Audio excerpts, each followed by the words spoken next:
אז מה עושים כשמפחדים או דואגים למישהו? קסם מיוחד גם לילדים וגם לגדולים. אז לפני כמה שנים הבנות שלי היו בתאונה ולא קרה להן כלום, אבל מיד אחר כך הם התחילו לפחד. כל פעם שנסענו באוטו, הם פחדו והם דאגו לי והם דאגו לאבא שלהם. ואז לימדתי אותן לעשות פעמון. איך עושים פעמון?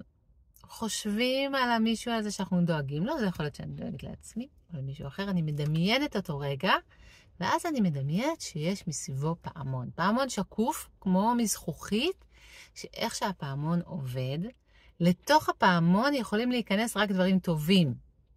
אם יש משהו רע או מפחיד מסביב, הוא לא יכול להיכנס לתוך הפעמון, ומי שבתוך הפעמון הוא בטוח ורגוע.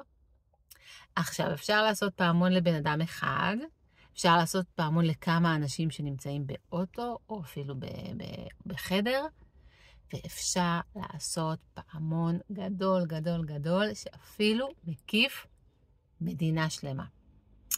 עכשיו, השלב הכי חשוב בפעמון זה לקשט אותו. לא לשכוח את השלב הזה, הוא ממש חשוב. אז הפעמון הוא באמת שקוף, אבל אפשר לבחור לו צבע, כל פעם איזה צבע שרוצים. זה יכול להיות ורוד שקוף או ירוק שקוף. ואפשר להוסיף לו נצנצים, כוכבים, לבבות, דגל ישראל, ואפילו סמל של קבוצת כדורגל שאתם אוהבים. אפשר לעשות פעמון למישהו שנמצא ממש כאן לידי, אפשר לעשות פעמון למישהו שנמצא רחוק ממני, אפשר אפילו לעשות פעמון למישהו שלא יודעים איפה הוא.